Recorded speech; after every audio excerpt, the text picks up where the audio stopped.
네, 안녕하십니까. 저는 수원교구 하우현 성당 주인신부 윤영민 요셉입니다. 네, 오늘 제가 처음으로 이런 식으로 동영상을 직접 제작한 것을 준비를 했는데요. 제목은 하우현 성당에서의 전대사 조건입니다. 이 동영상을 제작하게 된 이유는 저희 하우현 성당이 지금 전대사가 수여된 성당이라서 전대사에 대한 질문들이 좀 가끔 들어와요. 그래서 제가 이제 강론 때나 아니면 주보에나 이렇게 올려드려도 잘 안 읽으시는 분들이 많으신 것 같아요. 아니면 오시는 분들은 이미 알고 계시지만 새롭게 순례하시는 분들이 여기에 대한 어떤 질문을 할 수 있고 이런 상황이 있기 때문에 제가 여기서 전대사 조건들을 조금 좀 짤막하게 정리를 하려고 합니다. 그래서 동영상은 한 10분은 넘기지 않게 이렇게 제작을 하려고 하고 있는데 일단은 한번 보시도록 하겠습니다. 자, 일단은 성 김대건 안드레아 신부님 탄생 200주년 신년.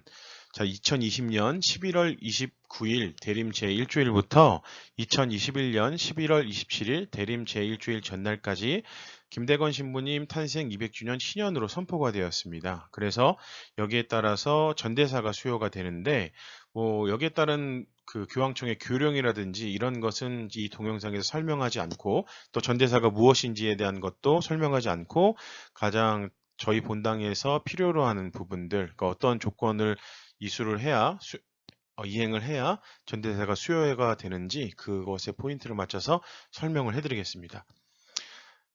자, 이 기간 중에 몇 가지 조건을 이행하면 전대사가 수요가 된다고 교령에 써 있는데, 자, 전대사를 받는 조건은 다음과 같습니다. 전대사의 통상 조건, 그러니까 그것은 고해성사, 영성체, 교황님의 지향에 따른 기도 이 세 가지입니다. 그래서 이 전대사의 통상 조건은 비단 저희 지금 최영업 신부님 신현 전대사뿐만 아니라 이전에 저희 자비의 해라든지 아니면 교황님하고 같이 미사를 했을 때 부여되는 전대사에도 마찬가지로 이 통상 조건은 기본 조건으로 제시가 됩니다. 그래서 이 조건을 채우면서 아래의 내용 가운데 하나를 실천한다 이렇게 되어 있어요. 그래서 첫 번째로 교구장주교가 지정한 성지와 성당 중에서 어느 곳이든 순례하고, 자, 이 조건에 저희 하우현 성당이 들어가는 거죠. 저희 하우현 성당은 이제 작년에 순례사적지로 교구 순례사적지로 선포가 되면서 동시에 또 전대사가 수요되는 성당으로 지정이 됐죠.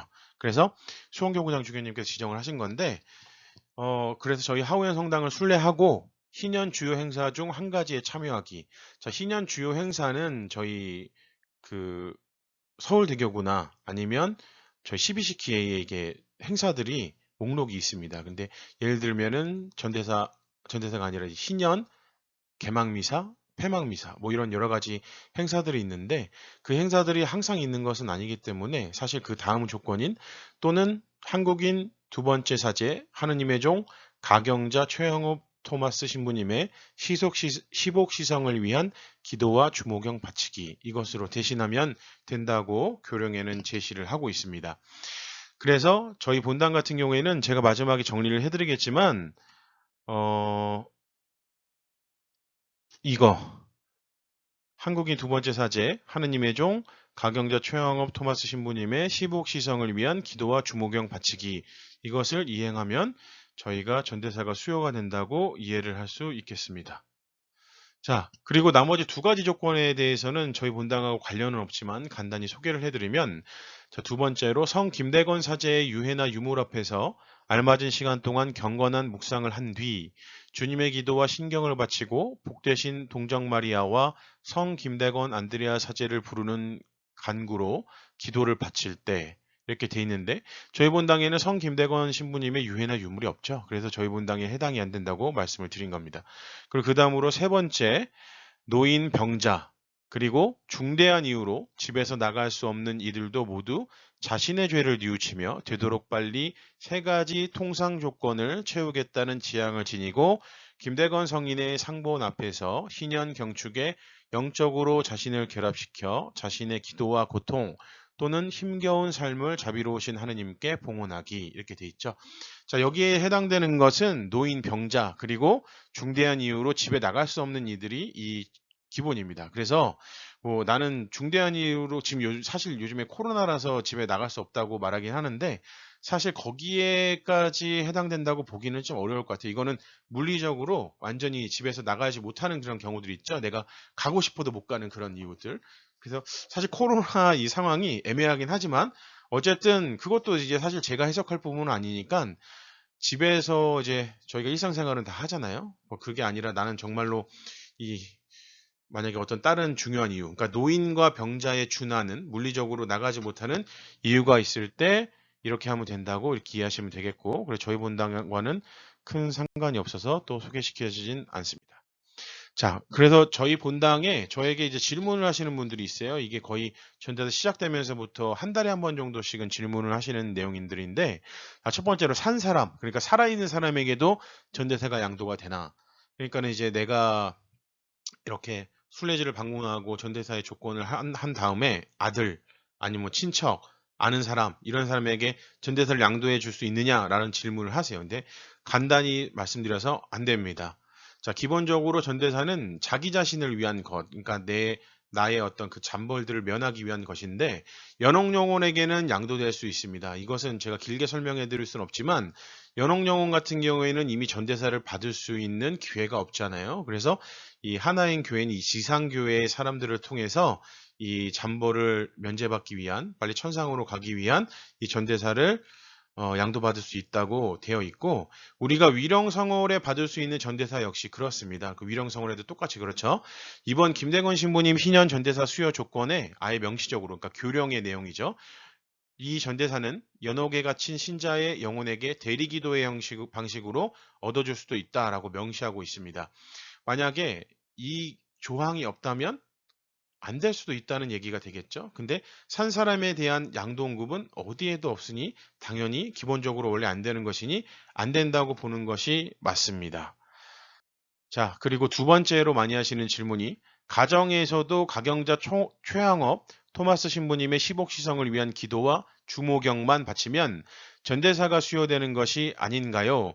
이 질문도 종종 하세요. 한 두세 달에 한 번씩 하시는데, 일단은 제가 대답을 드릴 수 있는 건 아니라고 판단된다는 것입니다. 왜냐하면 아까 저희가 첫 번째 이 전대사 조건을 볼 때 이게 또는이라고 돼 있는, 그러니까 신년 행사에 참여하거나 또는 그 최양호 신부님 기도를 바칠 때 이렇게 이어져 있는데, 이 부분을 앞부분 따로, 그 뒷부분 따로 이렇게 통째로 잘라서 이해하게 되면 이런 오해가 발생하게 되는 것 같아요. 그죠? 거기서 오해가 발생하는 것 같은데, 저는 왜 아니라고 판단을 하냐면, 자, 병자에게도 별도의 규정이 존재하는 걸 저희는 확인을 했죠. 세 번째 조건이 그랬죠.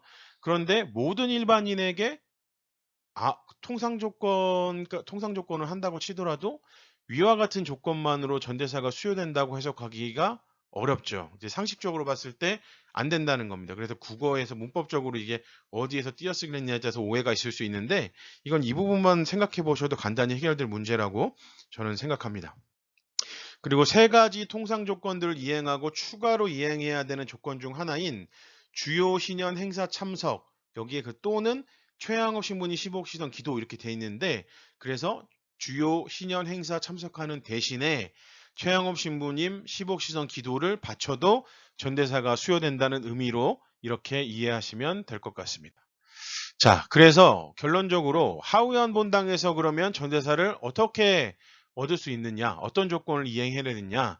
자, 위의 조건들을 종합해 보면 저희 순례 지정 성당인 하우연 성당에서 전대사를 받기 위해서는 첫 번째로 전대사의 통상 조건, 그러니까 고해성사, 영성체, 교황님 지향에 따른 기도를 이행한 다음에 최양업 토마스 신부님의 시복시성을 위한 기도와 주모경을 바치면 됩니다. 그러니까 신년 주요 행사에 참여해도 되지만 이것이 그렇게 저희가 이 근처에서 이렇게 쉽게 참여할 수 있는 그런 개념은 아니기 때문에, 저희 본당에서는 그래서 매 미사 전후로 저희가 미사 때는 영성체, 그리고 교황님 지향에 따른 기도들, 그리고 시복신앙을 위한 기도와 주모경, 미사 전후로 이것들을 전부 다 할 수가 있죠. 그래서 저희 본당 실질적으로는 저희 본당에서 미사만 참여하시면, 그리고 고해성사까지만 하시면 전대사를 수여받을 수 있는 조건들을 모두 이행했다고 그렇게 이해하면 될 것 같습니다. 단지 지금 상황에서는 고해성사가 제가 지금 필담성사로만 진행하고 있거든요. 그래서 미리 종이에 써서 준비해 오시면 저희가 미사 후에 제가 고해성사를 원하시는 분들은 해드리고 있기 때문에, 그렇게 해서 저희 본당에서는 전대사를 수여받을 수 있도록 이렇게 준비를 하고 있다는 거 말씀드립니다. 그래서 다시 한번 정리를 해드리면, 전대사의 통상 조건, 그리고 하우연 성당 순례, 그리고 최양업 신부님 시복시성 기도문과 주모경, 이렇게 바치면 전대사가 수여가 된다라고 간단히 정리를 해드리도록 하겠습니다. 자, 그러면 뭐 길지는 않았지만 짤막하게 이제 저희 본당에서 전대사에 대한 설명을 해드렸고, 앞으로 저희 본당에서의 전대사가 궁금하신 분들은 이 동영상을 참고로 하시면 되겠습니다. 그러면 좋은 하루 되시길 기도드립니다.